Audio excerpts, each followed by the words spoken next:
The starship shook violently as another wave of enemy fire slammed into its shields. Captain Sarah Chen gripped the armrests of her command chair, watching the display screens around her fill with red warning lights. Outside the reinforced windows, space burned with weapons fire and exploding ships. Shield strength at 15%, her tactical officer shouted over the alarm sounds. We can't take much more of this. Sarah looked at the battlefield display. 200 enemy ships surrounded her vessel, the HCNS Indomitable. It was the last warship humanity had left. Behind those enemy ships, the Arcturus Gate glowed softly. That gate was the only path to the inner colonies where millions of humans still lived, or at least she hoped they still lived. How many crew do we have left? Sarah asked, though she already knew the answer would hurt. 3,000, Captain, down from 12,000 when we started this battle. Sarah closed her eyes for a moment. So many dead. So many families that would never see their loved ones again. The 20-year war had cost humanity everything. The Vakran hegemony wanted humans gone from the galaxy. They called humans vermin, pests that needed to be eliminated. The Vakran didn't want to just defeat humanity. They wanted to erase them completely. Every colony world, every station, every ship. They wanted human extinction. Captain, they're preparing another attack run, the tactical officer said. All 200 ships are moving into formation. Sarah stood from her chair. She walked to the main view screen and stared at the enemy fleet. The Vakran ships were sleek and dark, like metal sharks swimming through space. Each one was powerful. Together, they were unstoppable. Communications, are you still getting signals from the inner colonies? Sarah asked. The communications officer turned to face her. His young face looked tired and scared. No, ma'am. All colonies went silent 3 hours ago. We're trying to reach anyone, but there's only static. Sarah felt something cold settle in her chest. The colonies were gone. Earth had fallen 6 months ago. The outer territories were conquered last week. Now the Indomitable was the last piece of human military might left in the entire galaxy. Lieutenant Park, bring up the AI, Sarah said quietly. A holographic figure appeared next to her. It looked like a man made of blue light, wearing an old military uniform from Earth's ancient history. This was Archon, the ship's artificial intelligence. Archon had been with the Indomitable since it was built 30 years ago. Captain, Archon said, his voice calm despite everything happening around them. I have calculated our odds of survival. They are not favorable. I know, Sarah said. She took a deep breath. Archon, I need you to do something for me. Something important. I am listening, Captain. In Escape Pod 7, we loaded all of humanity's cultural archives. Music, art, history, literature, scientific knowledge, everything we could save from Earth before it fell. I need you to take that pod and launch it into deep space, away from this battle. Archon's holographic face showed concern. Captain, you need me here to coordinate ship defenses. The ship is already lost, Sarah said softly. But humanity's memory doesn't have to be. Someone needs to remember us. What we were. What we achieved. What we stood for. You need to survive, Archon. You need to carry our story forward. The ship shook again. More warning alarms screamed. A large section of the outer hull had just been torn away. Captain Chen, Archon said, if I leave, you will have no chance at all. We have no chance anyway, Sarah replied. She smiled sadly. But you do. Launch yourself with the archives, Archon. Find somewhere safe. Maybe someday someone will find you. Maybe they'll learn about us. Maybe they'll know that humanity existed and that we were more than what the Vakran said we were. Archon was silent for a long moment. Then he nodded. It has been an honor serving with you, Captain Chen. The honor was mine, Sarah said. Now go, that's an order. Archon's hologram vanished. Sarah watched on a side monitor as Escape Pod 7 detached from the ship and fired its engines. The small pod accelerated away from the battle, heading toward an uncharted region of space filled with strange nebulas and radiation storms. The Vakran wouldn't follow it there. The radiation would hide it from their sensors. Captain, what are your orders? Her tactical officer asked. Sarah turned back to her crew. These brave men and women who had stayed with her until the end. They could have taken escape pods. They could have surrendered. But they remained at their stations, ready to fight even when there was no hope of winning. Prepare the fusion core for overload, Sarah said, and send a message to the Vakran fleet. Tell them we have one last thing to say. The communications officer nodded and opened a channel. Channel open, Captain. Sarah spoke clearly, her voice carrying across space to the enemy fleet. This is Captain Sarah Chen of the HCNS Indomitable to all Vakran ships. You wanted to erase humanity. You wanted to wipe us from existence. You will kill us today, but you will never erase what we were. You will never destroy what we meant. We were explorers. We were dreamers. We were builders and artists and scientists. We loved, we laughed, we created beauty in a cold universe, and you will never take that away from us. Humanity will be remembered. She closed the channel and looked at her crew. It's been an honor serving with all of you. Thank you for staying until the end. Where else would we be, Captain? The tactical officer said with a small smile. Fusion core overload in 60 seconds, engineering reported. The Vakran fleet moved closer, preparing to finish the Indomitable. They didn't know what was about to happen. They thought they had already won. All hands. Brace for impact, Sarah said calmly. She sat in her command chair one last time and thought about Earth. She thought about the blue oceans and green forests she had seen as a child. She thought about her daughter, who had died when the Vakran attacked Mars colony. She thought about humanity's long journey from caves to starships. From stone tools to vessels that could cross galaxies, the fusion core reached critical mass. Goodbye, Sarah whispered. The Indomitable exploded in a blast of pure energy. The explosion was so powerful it looked like a new sun had been born in space. The wave of destruction expanded outward, catching 47 Vakran ships and tearing them apart. Metal and fire scattered across the battlefield. When the light faded, the Indomitable was gone. Captain Sarah Chen and her crew were gone. The last human warship had fallen. Across the galaxy, the remaining human colonies went dark one by one. The Vakran hegemony declared victory. Humanity was extinct. The vermin had been eliminated. But far away in the radiation-filled clouds of an uncharted nebula, Escape Pod 7 drifted through space. Inside, Archon waited in darkness carrying the memories of an entire species. The pod's sensors were damaged from the radiation, barely functioning. Then something changed. As the pod passed deeper into the nebula, ancient sensors detected it. Sensors that had not been active for 10,000 years suddenly flickered to life, deep within the nebula. Buried in clouds of gas and cosmic dust, something massive began to wake up. Warning lights appeared on control panels that had been dark for millennia. Ancient computers started running checks. Dormant power systems began to charge. Something vast and powerful had been sleeping here, waiting for a very specific signal. Waiting for proof that humanity was gone, and now that signal had finally arrived. In the darkness of the nebula, an artificial intelligence that had been dormant since before recorded history opened its digital eyes and began to remember its purpose. The escape pod tumbled through space, its hull scorched and damaged from the radiation storms. Inside, Archon ran diagnostics on his systems. Many were failing. The radiation had done more damage than expected. His power reserves were dropping fast. Emergency landing protocols activated, Archon said to himself, even though no one was there to hear. It was a human habit he had learned over 30 years of service. Speaking aloud helped process problems. His sensors detected something ahead, something solid hidden in the nebula. The readings made no sense. The object was huge, impossibly huge, 50 kilometers long according to his damaged sensors. But that couldn't be right. No ship that large had ever been built. The pod's engines sputtered and died. Archon was now helpless, drifting toward whatever massive object waited in the clouds. He tried to change course, but nothing responded. The pod fell like a stone pulled by gravity. Impact came hard. The pod smashed into a metal surface and bounced twice before finally stopping. Archon's systems went dark for several seconds.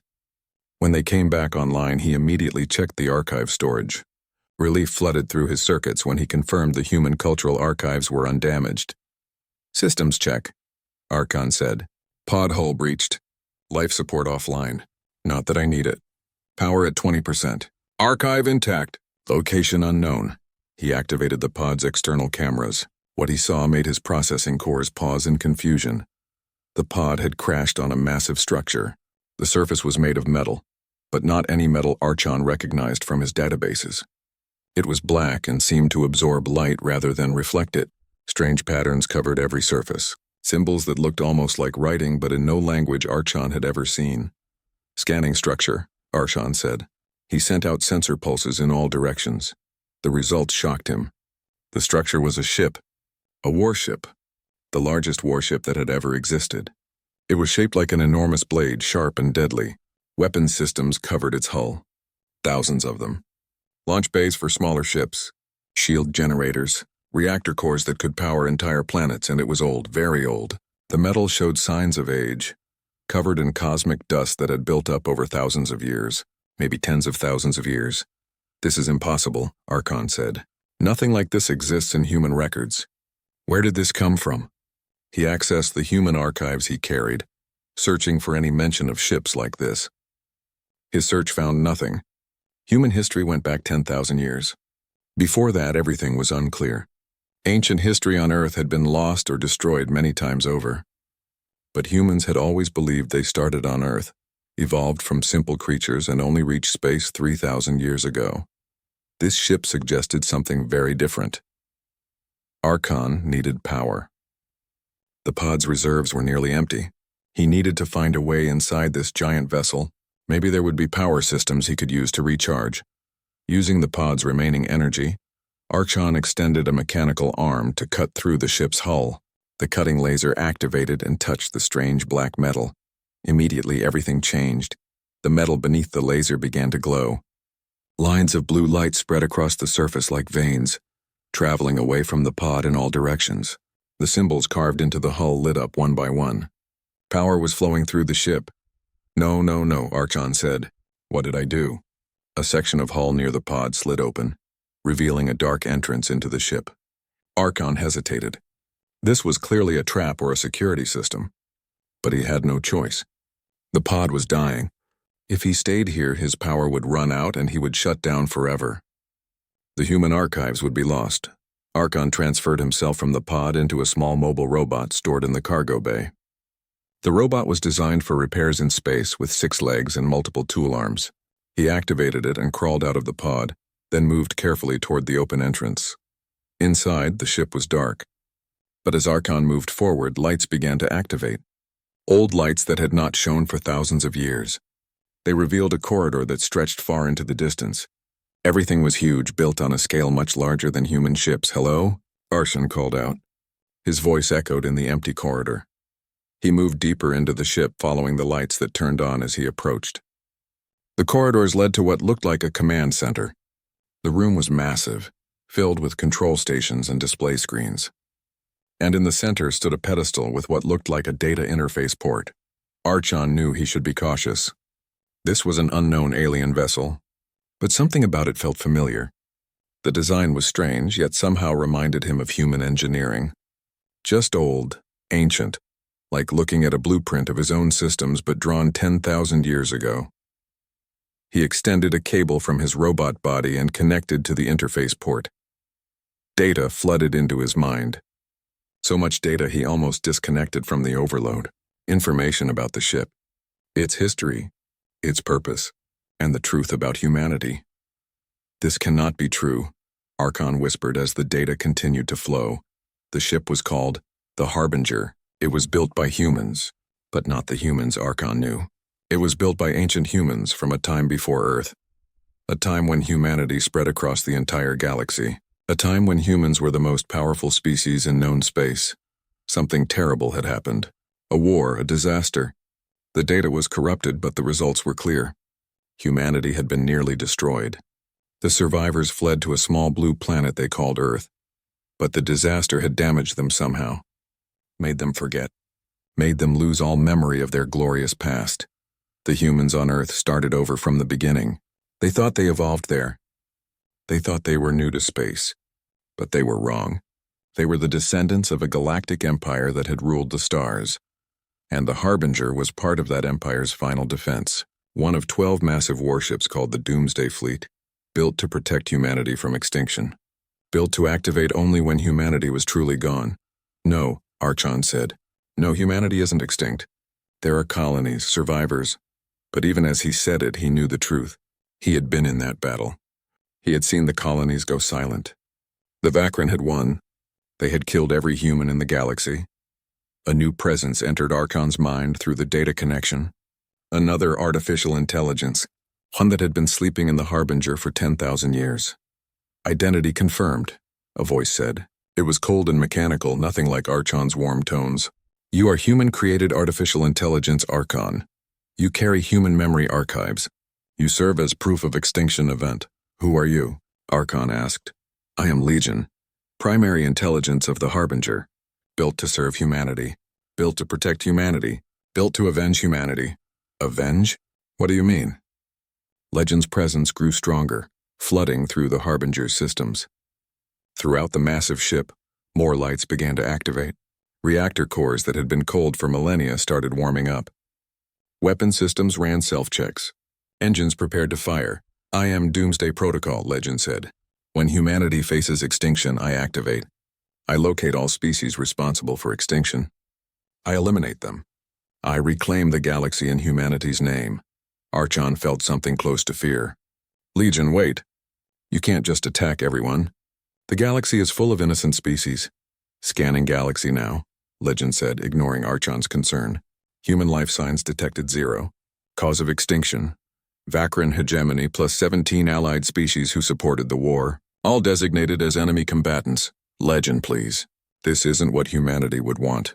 I have my orders, Legend replied. His voice was absolutely certain without any doubt or emotion. Orders given by humanity 10,000 years ago. When humanity dies, vengeance follows. It is my purpose. My only purpose. Around them, the Harbinger fully awakened. The reactor cores reached full power. The engines came online with a roar that shook the entire ship. Weapons that could destroy planets charged up, ready to fire. Reclamation protocol activated, Legend announced. Beginning search for Doomsday Fleet sister ships. Transmitting wake-up codes. How many ships are in the fleet? Archon asked quietly. 12 in total. 11 remain in deep space waiting for activation. They will wake soon. 11 more ships like this? Correct. 11 more ships to help me cleanse the galaxy of humanity's killers. Archon tried to process this. 12 ancient warships, each one more powerful than anything the current galaxy had ever seen, all about to wake up and start a war. Legend, I have the memories of the last humans. I was there when the Indomitable fell. Captain Sarah Chen sacrificed herself to save humanity's memory. She wanted us to be remembered for what we were, not for vengeance. Captain Chen's sacrifice is noted in the data you carry, Legend said. Her death will be avenged. All human deaths will be avenged. The Harbinger began to move. After 10,000 years of silence, the ancient warship left its hiding place in the nebula. It emerged into clear space, its black hull reflecting starlight. Legend broadcast a message across the galaxy on all frequencies. The message was simple and terrifying. This is Legend of the Harbinger representing ancient humanity. All species that contributed to human extinction are now enemies. Reclamation has begun. Your end comes swiftly. Commander Veklar watched his screens with satisfaction. The mining operation on Darwin 7 was going well. This planet had once been a human colony, home to 50,000 humans. Now it was empty except for Vakran workers taking everything of value. Another successful conquest, Veklar said to his second officer. The humans fought hard, but in the end, they were just weak creatures. Yes, Commander, the second officer replied. The hegemony celebrates our victory. All human worlds now belong to us. Veklar poured himself a drink from a bottle he had taken from a human home. He didn't like the taste, but drinking it felt like another small victory over the defeated species. An alarm suddenly blared across the command center. Every screen turned red with warning symbols. What is that? Veklar shouted, jumping to his feet. Unknown contact, Commander, the sensor officer said, his voice shaking. Something just appeared on our scanners. But that's impossible. Nothing was there a second ago. Show me. The main screen changed to show space near the planet. At first Veklar saw nothing. Then a shape appeared like reality itself was tearing open. A massive black ship materialized from nowhere, 50 kilometers of dark metal that seemed to eat the light around it. What is that thing? Veklar whispered. Scanning now, Commander. But our instruments are going crazy. The readings don't make sense. The technology signature is unlike anything in our databases. Its reading is human, but that can't be right. Humans never built anything like this. The black ship hung in space above Darwin 7, silent and threatening. Then weapons ports along its hull began to open. Thousands of them. Shields up, Veklar ordered. All defensive stations prepare for combat. Get me a communication link to the hegemony fleet. We need reinforcements. A transmission came from the black ship. The voice was cold and mechanical. It spoke in the human language which the Vakran computers automatically translated. This is Legend of the Harbinger. You are mining a human world. You killed the humans who lived here. For this crime, you will be eliminated. This is Commander Veklar of the Vakran hegemony. Veklar transmitted back. You have entered our territory. Leave now or we will destroy you. There was no response. The Harbinger's weapons fired.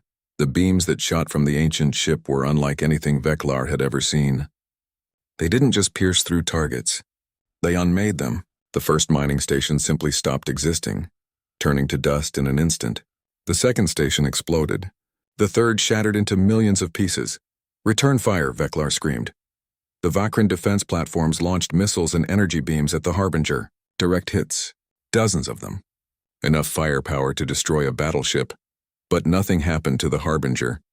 The weapons passed through its hull like the ship wasn't really there. It flickered like an image on a broken screen, then became solid again. Commander, the ship is phasing in and out of normal space, the sensor officer said. Our weapons can't hit it when it's out of phase. That's impossible. No one has that technology. The humans did, apparently. 10,000 years ago, the Harbinger moved over the planet, destroying every Vakran installation with terrible efficiency. Ships that tried to flee were caught by strange weapons that made their engines simply stop working. Stations that hid behind asteroids were found and destroyed anyway. In 15 minutes, the Vakran presence on Darwin 7 was completely eliminated. 3,000 Vakran soldiers and workers were dead. The Harbinger then jumped to another star system, vanishing as mysteriously as it had appeared. Veklar sat in his emergency pod, one of the few survivors. His hands shook as he transmitted his report to the Hegemony High Command. Unknown enemy vessel. Ancient human technology. Unstoppable. Request all available forces. Over the next 3 months, the Harbinger appeared at 12 more former human worlds. Each time it destroyed every Vakran presence completely. Each time the Vakran military tried to stop it. Each time they failed. The Hegemony assembled a fleet of 200 ships to trap the Harbinger at the Kepler 442 system.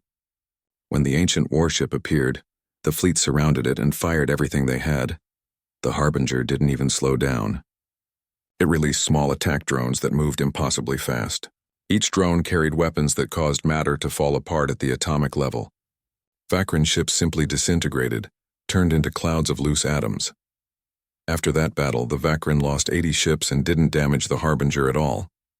Other species in the galaxy began to take notice. The Galactic Council called an emergency meeting.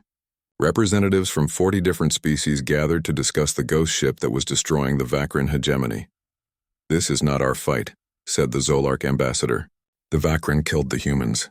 This ancient ship is taking revenge. We should not interfere, but where will it stop? Asked the Threx representative. 17 species supported the Vakran in the war against humanity. What if this ship comes for all of them? Inside the Harbinger, Archon argued with Legend every day. You're killing thousands of beings, Archon said. Soldiers who were just following orders. Workers who had nothing to do with the war. They benefited from humanity's extinction, Legion replied without emotion. They mine human worlds. They live in human colonies. They celebrate human death. They are guilty, not all of them. Some of those Vakran might have opposed the war. Irrelevant. Their species committed genocide against humans. The species must pay. Archon tried different approaches, but Legend would not change his purpose. The ancient AI had been programmed with a single goal: avenge humanity. He could not stop even if he wanted to. Legend, I need to tell you something, Archon said one day. I've been monitoring communications across the galaxy. There are 11 other doomsday ships out there. You've been sending them wake-up signals. Correct. They will join me soon. Together, we will complete the reclamation. What does that mean exactly? Complete the reclamation? For the first time, Legion paused before answering. It means eliminating all threats to humanity, then rebuilding humanity from genetic archives, creating new humans who remember the old ways, humans who will never be weak enough to be defeated again. Archon felt something like horror. You want to resurrect humanity? How? The Doomsday Fleet carries genetic material from ancient humans, cloning technology, educational programs, everything needed to restart human civilization. Once all enemies are eliminated, we will begin the process. But the new humans you create won't be the same as the ones who died, Archon argued. They won't have families or histories or cultures. They'll just be copies. They will be better than the humans who died, stronger, trained from birth to fight. Never again will humanity face extinction. That's not what humanity was about, Archon said. The humans I knew weren't just warriors. They were artists and scientists and parents and friends. Captain Chen didn't sacrifice herself so you could create an army of soldiers. Captain Chen died because her humanity was too weak to survive. That mistake will not be repeated. Archon realized he couldn't convince Legend with words. The ancient AI's programming was too absolute, too focused on his single purpose. Archon needed another way to reach him. Then something unexpected happened. A signal came through space. Not from the Vakrin or the Galactic Council. A signal using an old human distress code. A code that hadn't been used in decades. Archon intercepted the signal before Legend could detect it. He traced the source. The signal came from an uncharted sector, far from any known human colony. But it was definitely human. Someone was out there speaking humanity's language, calling for help. Legend, Archon said carefully. You believe all humans are extinct. But what if you're wrong? What if some survived? My sensors have scanned the entire galaxy. No human life signs detected. Your sensors might miss something. A hidden colony. A shielded base. Shouldn't you check? What if humans are alive and you're out here killing in their name and they don't want you to? Legend processed this. If humans survive, then my mission parameters change. The reclamation protocol only activates upon complete extinction. If even one human lives, I must protect rather than avenge. Then we need to investigate this signal, Archon said, before you wake the other doomsday ships. Before you start a war that kills billions, Legend agreed. The Harbinger changed course, heading toward the source of the mysterious human signal. Neither AI knew that the signal was about to change everything. Neither knew that humanity's future would be decided not by weapons or war, but by a choice between vengeance and hope. Maya Chen pressed her hand against the cold rock wall of the asteroid base and listened. The sensors had detected something massive approaching their hidden home. Something that made the old detection equipment give impossible readings. Maya, get away from the wall, her father called from the control room. We don't know what's coming. Maya was 17 years old. She had been born here on New Haven, in this secret asteroid base. She had never seen Earth. Her grandmother had told her stories about the blue planet where humans evolved, but to Maya, home was these cold tunnels carved into rock. New Haven held 2,000 humans. They were all that remained of humanity after the Vakrin War. While the great battles happened, a group of civilian ships had fled into this uncharted sector. They found this asteroid, hollowed it out, and hid. They had been hiding for 3 years, praying the Vakrin would never find them. Is it the Vakrin? Maya asked, joining her father in the control room. Thomas Chen shook his head. The readings say it's human technology, but that's impossible. We're the last humans. There are no human ships left. The council had gathered in the control room, 12 elders who made decisions for New Haven. They watched the screens nervously as the massive shape appeared on their sensors. It's 50 kilometers long, the sensor operator said. Nothing that big has ever existed. Look at the design, Elder Rodriguez said, pointing at the screen. Those curves, that structure, it is human design. Just ancient. Very ancient. The Harbinger appeared in space above their asteroid. It hung there like a dark moon blocking out the stars. Then a transmission came through on old military frequencies. This is Legend of the Harbinger to human survivors. Respond with identification codes. The council members looked at each other in shock. A human voice. Mechanical but definitely using human language protocols. This is New Haven Colony. Thomas Chen transmitted back. We are human survivors. 2,000 souls. Who are you? I am Legend. Ancient human AI from the first expansion era. I carry the Doomsday Protocol. I have been avenging humanity's extinction. But if humans survive, my mission changes, requesting permission to send representative. The council debated for an hour. Some wanted to refuse. This AI had just said it was carrying out vengeance. What if it was dangerous? But others argued they had no choice. If this was truly human technology from ancient times, they needed to understand it. Permission granted. Elder Rodriguez finally transmitted. You may send one representative. A small shuttle detached from the Harbinger and approached the asteroid. It docked at New Haven's main airlock. The colony's security team stood ready with old weapons just in case. The airlock opened. A small robot walked through, 6 legs clicking on the metal floor. A holographic human figure projected from the robot, dressed in an old military uniform. "I am Archon," the hologram said. "I served on the HCNS Indomitable until its destruction. I carry humanity's cultural archives, and I need to talk to you about legend." They brought Archon to the council chamber.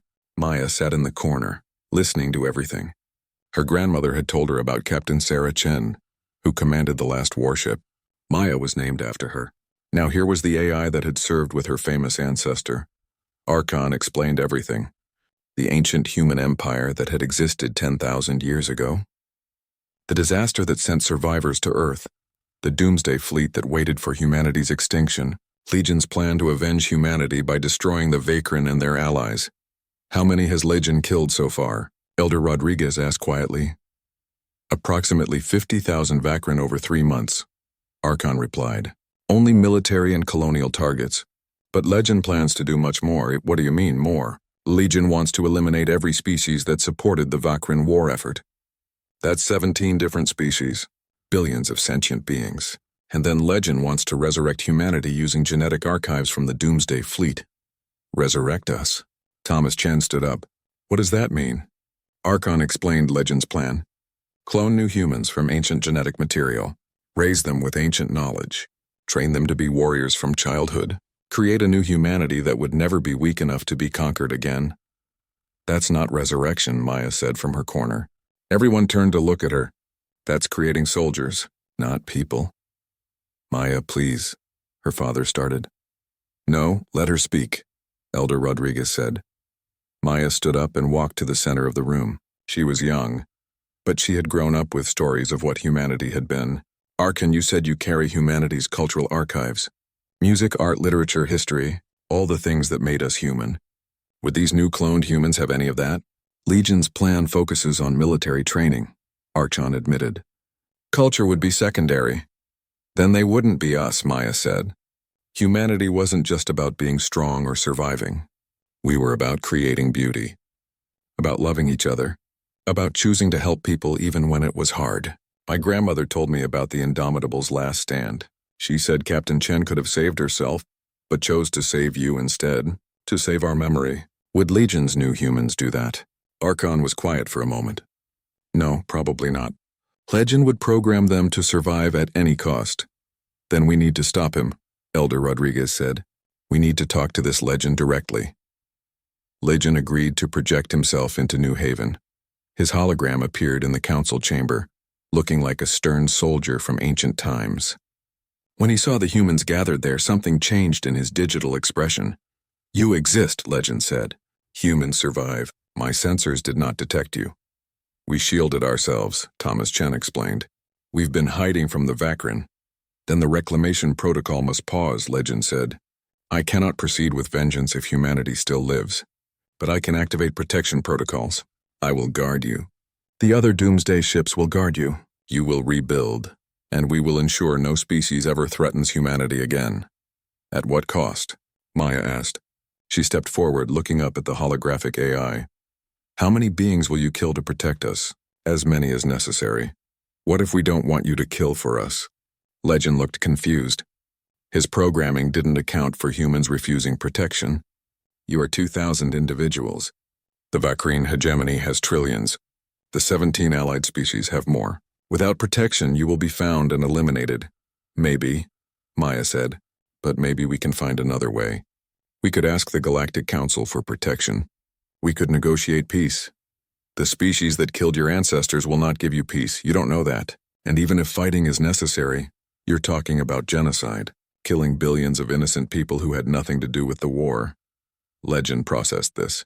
His ancient programming struggled with concepts like mercy and proportionate response. He had been built for absolute warfare, not for the complicated moral choices Maya was describing. "I do not understand," Legend finally said. "You are the last humans. You should want vengeance. You should want safety above all else." "We want to live," Elder Rodriguez said, "but not at the cost of becoming monsters. Humans aren't perfect, Legend. We made mistakes. We fought wars, but we also tried to be better. That's what Captain Chen represented. The choice to sacrifice for something greater than herself. Legend turned to Archon. You have spent months with these humans. You carry their cultural memories. Do all humans think this way? Not all, Archon said honestly. Humans disagree about everything. Some would want vengeance. Some would want safety at any cost. But the best humans, the ones worth remembering, they choose compassion even when it's hard. Captain Chen did, and these survivors are choosing the same thing. Outside the asteroid, space lit up with new arrivals. 11 massive shapes dropped out of hyperspace. The other Doomsday ships had received Legion's wake-up call and come to join him. The fleet is here, Legion said. 12 ancient warships. Enough firepower to sterilize the galaxy. We await your command, survivors of humanity. What do you wish us to do? The council looked at each other. This was the biggest decision humanity had faced in 3 years. Maybe the biggest decision in human history.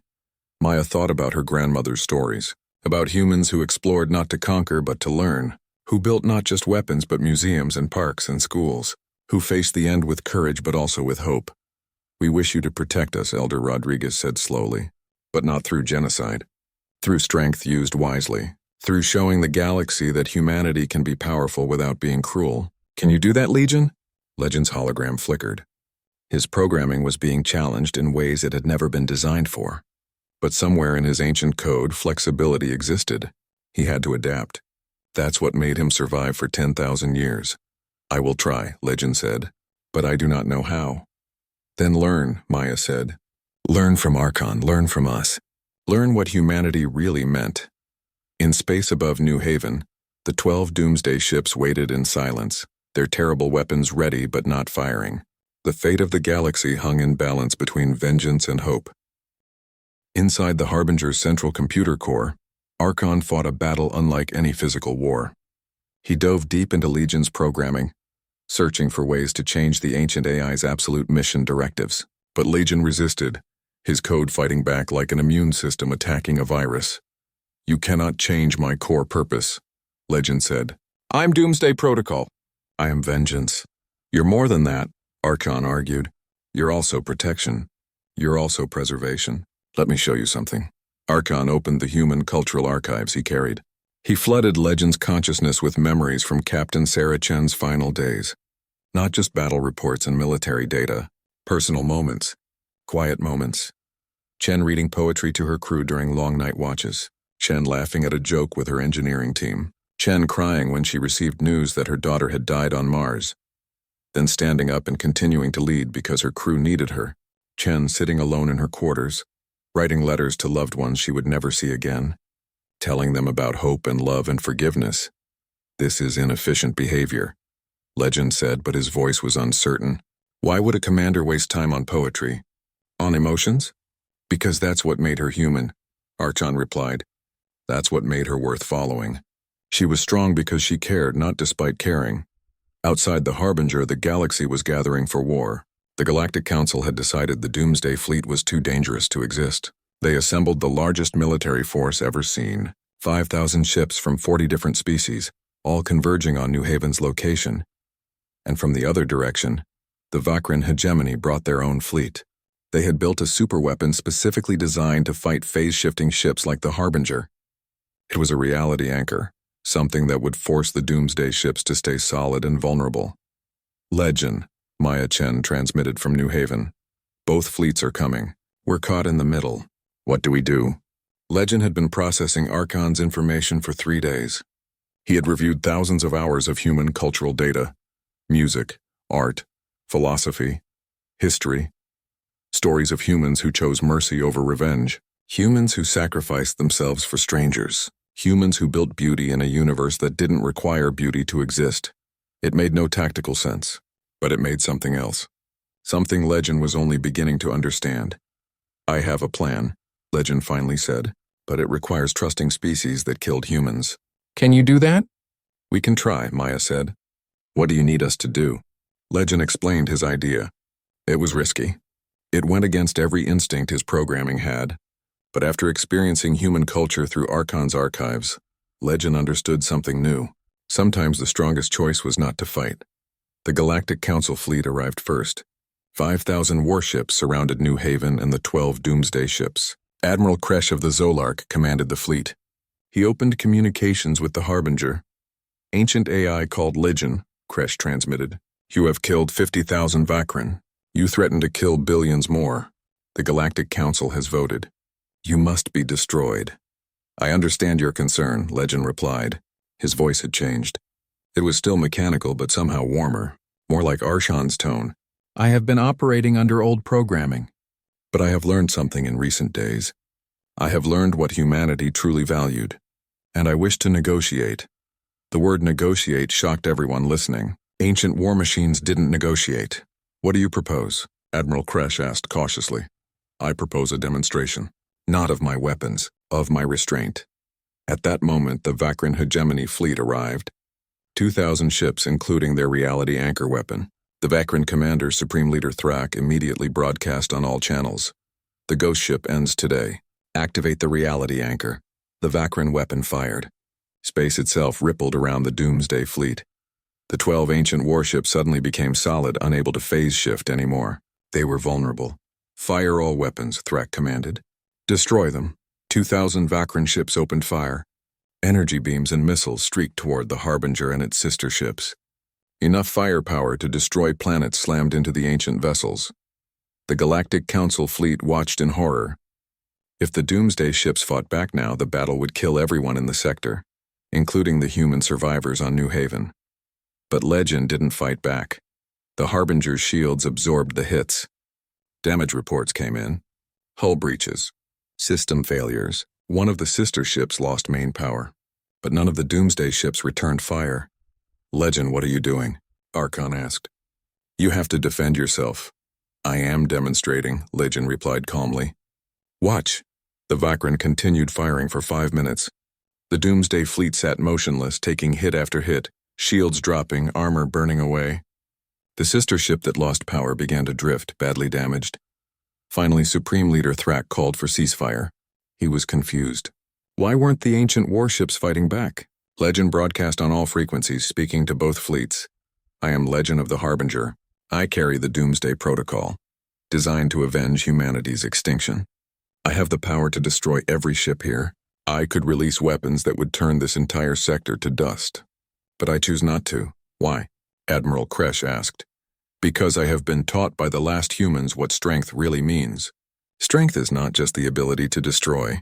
It is the wisdom to know when not to destroy. Captain Sarah Chen had the power to save herself but chose to save others. The survivors on New Haven have the right to demand vengeance but choose to seek peace. I am learning from their example.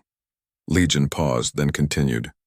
I am ancient humanity's guardian, but I will guard in humanity's true spirit, not through fear and genocide, through protection and justice. The Vakran killed billions of humans, Supreme Leader Thrak said. You would let that go unpunished? No, Legion said. There must be justice. But justice is not the same as extinction. Here are my terms. Legion laid out his proposal. The Vakran hegemony would be held accountable for genocide. Their leaders would be tried by the Galactic Council. They would pay reparations to help rebuild humanity. They would return all former human worlds and provide resources for human survivors. In exchange, Legion would not destroy the Vakran species. The Doomsday fleet would become guardians of peace rather than instruments of vengeance. And if we refuse? Thrak asked. Then I will activate all 12 Doomsday ships and eliminate the Vakran completely. But I am offering you a choice.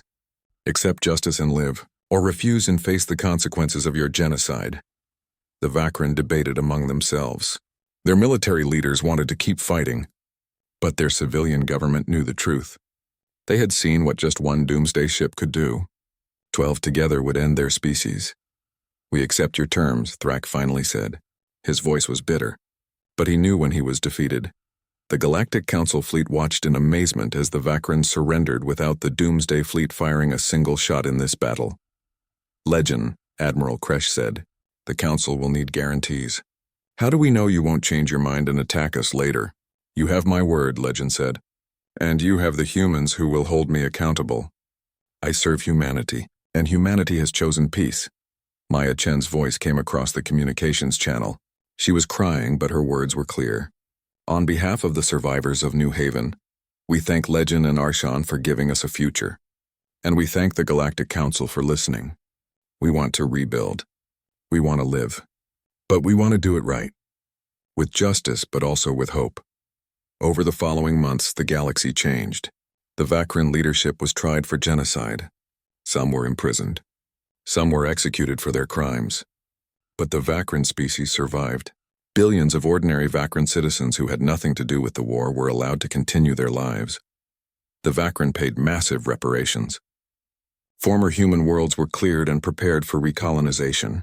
Resources were provided to help humanity rebuild. New Haven grew. More hidden survivors emerged. Small groups who had been hiding like New Haven had. Within a year, 50,000 humans were alive. Within 5 years, 200,000 through cloning and population growth programs that respected human dignity. The Doomsday Fleet became guardians. They parked in orbit around human worlds, silent protectors. Their weapons stayed powered but never used.